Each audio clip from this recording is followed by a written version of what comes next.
এবার শীতকে বিদায় জানিয়ে তীব্র গতিতে এগিয়ে আসছে ভারী বৃষ্টি, কিন্তু ঠিক কোন জেলাগুলো সবচেয়ে বেশি ঝুঁকিতে থাকবে এবং কোন জেলাগুলোই বা এর থেকে রেহাই পাবে তা এখনই বলছি।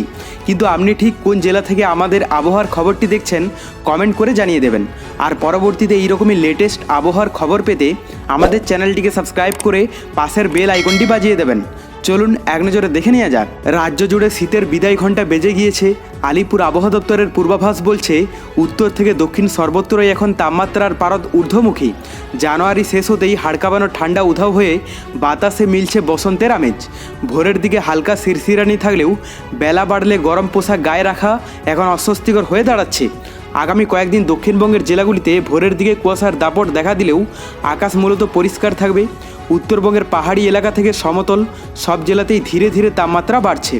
আবহাওয়া অফিসের ইঙ্গিত বলছে তিলোত্তমা কলকাতা সহ গোটা বাংলায় জাঁকে শীতের সম্ভাবনা আর নেই বললেই চলে। তো এরপর আমরা লাইভে বৃষ্টির খবরটা দেখে নেব। প্রথমে আমরা যদি পশ্চিমবঙ্গের দক্ষিণবঙ্গের এলাকাগুলোর কথা বলি, তো আজ সকালের দিকটাতে কলকাতা, কৃষ্ণনগর, এদিকে দুর্গাপুর, ধানবাদ, জামশেদপুর, বাঁকুড়া, এদিকে বহরমপুর, মুর্শিদাবাদ, মোটামুটি দক্ষিণবঙ্গের সমস্ত এলাকার আবহাওয়া পরিষ্কারই দেখতে পাওয়া যাচ্ছে, কোথাও বৃষ্টির সম্ভাবনা নেই। উত্তরবঙ্গেরও মোটামুটি সমস্ত এলাকার আবহাওয়া পরিষ্কার এবং বাংলাদেশের মধ্যেও নতুন কোনো দুর্যোগ দেখতে পাওয়া যাচ্ছে না। দুপুরের দিকটাতেও মোটামুটি একই থাকবে, খুব একটা চেঞ্জেস নেই, এবং রাতের দিকেও নতুন কোনো চেঞ্জেস নেই। তো বলা যায় মোটামুটি সকাল থেকে রাত পর্যন্ত পশ্চিমবঙ্গ সহ বাংলাদেশের সমস্ত এলাকার আবহাওয়া সম্পূর্ণ পরিষ্কারই থাকবে। এই মুহূর্তে বঙ্গোপসাগরে নতুন কোনো সিস্টেম বা দুর্যোগ নেই, তো সেক্ষেত্রে পশ্চিমবঙ্গ এবং বাংলাদেশের দূর দূরান্ত পর্যন্ত নতুন কোনো দুর্যোগের সম্ভাবনাও দেখতে পাওয়া যাচ্ছে না, এবং বঙ্গোপসাগরের আবহাওয়াটাও মোটামুটি পরিষ্কারই দেখতে পাওয়া যাচ্ছে। আমরা মেঘলা আকাশটা দেখে নেব আজ সকালের দিকে।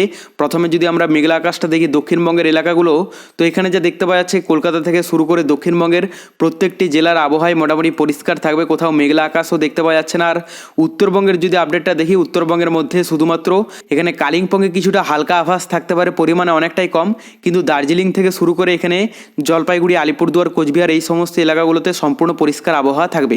বাংলাদেশের মধ্যে এখানে সমুদ্র উপকূলবর্তী এলাকাগুলোতে মোটামুটি পরিষ্কার আবহাওয়াই দেখতে পাওয়া যাচ্ছে, আর ভিতরের এলাকার মধ্যে ম্যাক্সিমাম এলাকার আবহাওয়াই পরিষ্কার থাকবে। তবে এখানে বিক্ষিপ্ত এলাকা জুড়ে মোটামুটি মেঘলা আকাশ থাকতে পারে, ঢাকাতে কিছুটা প্রভাব থাকবে।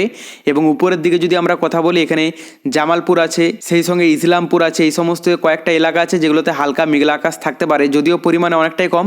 এখানে সুনামগঞ্জ, জামালগঞ্জেও কিন্তু মোটামুটি ইফেক্ট পড়তে দেখতে পাওয়া যাচ্ছে।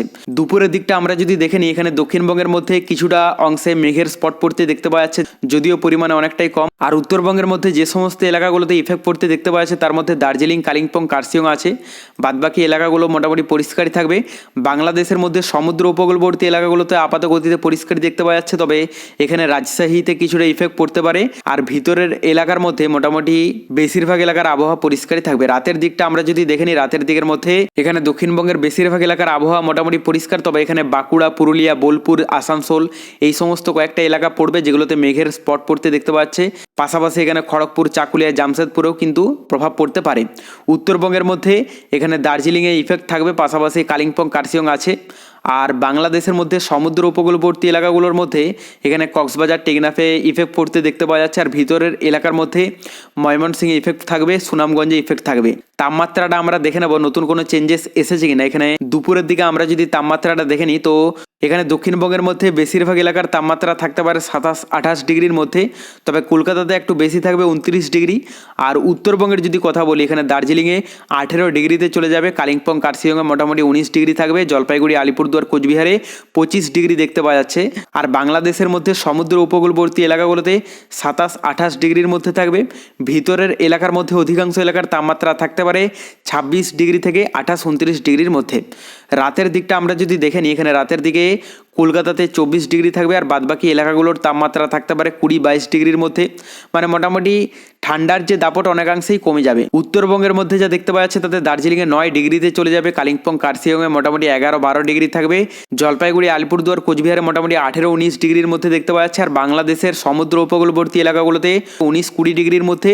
আর ভিতরের এলাকার মধ্যে অধিকাংশ এলাকার তাপমাত্রা থাকতে পারে 18 থেকে 20-21 ডিগ্রির মধ্যে। ঢাকাতে সব থেকে বেশি থাকবে 22 ডিগ্রি, রংপুরে সব থেকে কম থাকবে 18 ডিগ্রি। তবে পরবর্তীতে বঙ্গোপসাগরে নতুন কোনো দুর্যোগের আভাস পেলে আমরা আপনাদেরকে লাইভে জানিয়ে দেব। তার জন্য চ্যানেলটিকে সাবস্ক্রাইব করে রাখতে ভুলবেন না।